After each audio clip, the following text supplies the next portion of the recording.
How can I find the best flight school for me, and why is asking current students so important? Let's find out.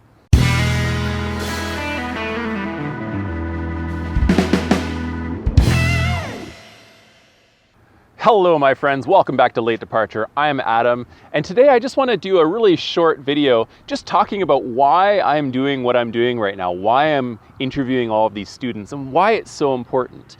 Now, as all of you can see, as I've gone to all these different schools, I've learned a lot about the schools, about how they're managed, about how you have availability and things like that.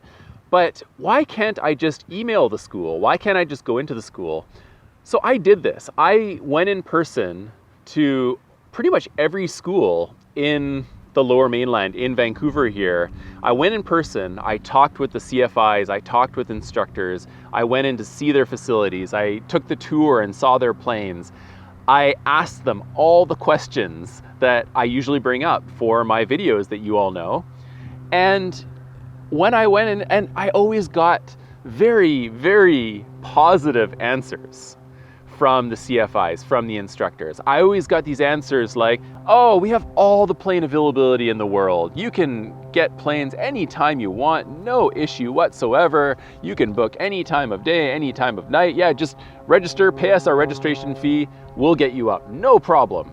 And so for me as a student, I'm like, wow, that sounds really good. It sounds like I could fly as much as I want here and do everything I want to do. And same with a lot of the other questions about things like the maintenance, about things like do they help students achieve their goals? Like, are things managed well? All these questions I get really rosy answers to. I've gotten people sending me back emails for my questions. All in all, I've had just people saying nothing but good things about their own schools. And of course, they're businesses. They want people to go to their schools. They want to make money. And the issue I have is that pretty much 90 to 95% of the time, what they told me, what the CFIs, what the instructors, what people who worked at the schools told me, did not accurately reflect what actually happened there.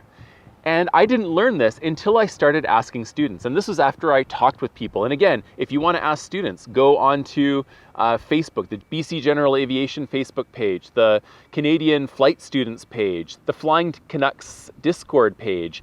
I will link all of these down in the comments below. But needless to say, check these out.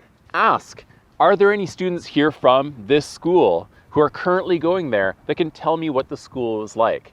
It's only after I asked that I learned things like, uh-oh, it looks like they don't have the availability that they said. It looks like their planes are not maintained quite as well as they'd said. It looks like the instructors are not being managed as well as the CFI said. It looks like, all of these things that I had asked, all of a sudden a completely different truth emerged. And so if you're going to go to one of these schools, even if you watch one of my videos and you say, it sounds like from the people that Adam talked with that this is a really good school. Yes, okay, it does give you an idea of what the school was like when I interviewed current students, when I interviewed them, which by the time you look for your school could be weeks or even months after I recorded my video. So what you need to do is, if you watch all of my videos and say, okay, I like these schools, go on to the Facebook pages, go on to the Discord, ask, are there any students from these schools here? Talk with them and double check before you put down anywhere from whatever it is, from $150 to $1,000 in a registration fee, and double check that that school indeed has students, current students, that are currently in the program that can accurately reflect what is going on in terms of plane availability, in terms of how much the instructors care and all of that kind of stuff, and then make your decision to register for a school. And I can't emphasize this enough. This is super, super important to talk with people. So that's all. I'm going to stop ranting there, but really I was shocked at the differences that I found when I compared what I heard from people at the flight schools to what the students who attended those flight schools said. And I don't want you to be shocked in a bad way. And most of all, the reason why I'm doing these videos, number one, I want to show you how I'm going through this process. But number two, I don't want you to go to a bad school. I'm making these videos to hopefully help people have good flight training experiences, to love flying, to enjoy flying, and to reach their goals, whatever those goals might be in aviation. I've met some really amazing people in our local aviation community, and I would really love to continue to make this into a really great community. I would love to continue to try to be friendly and try to make this community into as amazing of a community as it can be. And I hope through these videos that you also can come on board, join this community, and we can all have a really great time in aviation. Thank you again for joining me on my late departure. I'm always happy to have you all along for the ride and really share this journey with you. In any case, that's it for today. I hope you all have a great day.